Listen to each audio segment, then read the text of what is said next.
Israel की संसद Knesset में सोमवार को 7 अक्टूबर 2023 की विनाशकारी हमले की जांच को लेकर भारी हंगामा मच गया।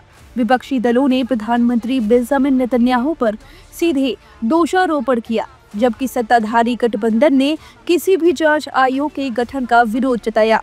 इस बहस के दौरान डेमोक्रेट्स पार्टी की सांसद नामा लाज़मी ने नेतन्याहू को दोषी ठहराते हुए जोरदार भाषण दिया, जो संसद में तालियों और विरोध के स्वरों से गूंज उठा। इससे ठीक पहले विपक्षी सांसद मेराव कोहेन को सत्र से बाहर निकाल दिया गया, जिसने राजनीतिक तनाव को और भड़का दिया। यह घटना इजराइल की राजनीति में 7 अक्टूबर की त्रासदी को लेकर बढ़ते असंतोष का प्रतीक बन गई है।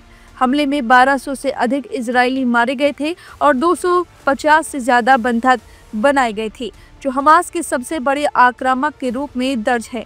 2 साल बाद भी खुफिया नाकामी और सरकारी नीतियों पर सवाल उठ रहे हैं, जो नेतन्याहू सरकार के लिए चुनौती बने हुए हैं। अपने भाषण की शुरुआत करते हुए नामा लाज़मी ने सीधे तेज स्वर में नेतन्याहू पर निशाना साधा। उन्होंने कहा, मैं आप पर 7 अक्टूबर के नरसंहार का आरोप लगाती हूँ। मैं आप पर हमास को धन मुहैया कराने और इस पर आंखें मूंद लेने का आरोप लगाती हूँ। नेतन्याहू 7 अक्टूबर की भयंकर विफलता की सीधे तौर पर जिम्मेदार है। आपने इजराइल की सुरक्षा को नष्ट कर दिया है। आप जांच आयोग को रोकने की कोशिश क्यों कर रहे हैं? क्योंकि आप जानते हैं कि वह आयोग आपकी विफलता की ओर इशारा करेगा।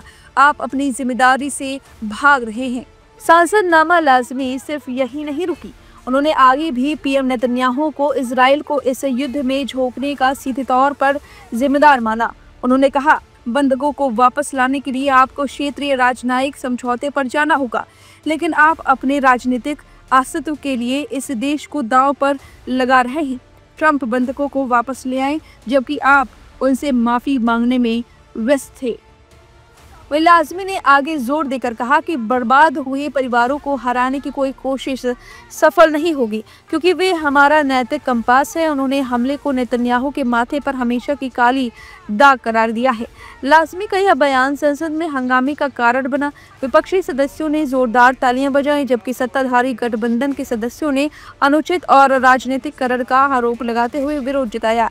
लाज़मी, जो खुद एक युवा और प्रगतिशील नेता के रूप में जानी जाती हैं, उन्होंने अपने भाषण में हमास को कतरी फंडिंग की अनुमति देने वाली नीतियों का जिक्र किया, जो विपक्ष का प्रमुख आरोप रहा है। उन्होंने कहा कि यह हमला सिर्फ हमास का नहीं बल्कि आपकी कमजोरियों का नतीजा था। इस बहस से ठीक पहले स्पीकर अमीर ओहाना ने एक अन्य सांसद मेराव कोहेन को संसद से बाहर कर दिया। यस आतिथ्य पार्टी की सांसद मेराव कोहेन ने ओहाना पर चिल्लाते हुए कहा, आपने कुछ भी नहीं सीखा। 7 अक्टूबर से पहले वैसा ही कर रहे हैं जैसा पहले कर रहे थे।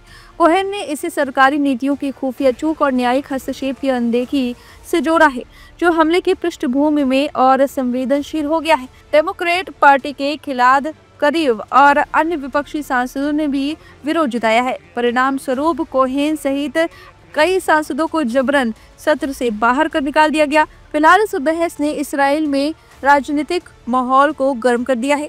देखना ये होगा कि 7 अक्टूबर के हमलों के लिए और गजा में इसराइल की जंग के लिए जांच आयोग के गठन का विरोध पीएम नेतन्याहू की गठबंधन सरकार कर रही है, वो जांच आयोग बनता है या नहीं। फिलहाल इस खबर पर आपकी जो भी राय में कमेंट करके जरूर बताएं।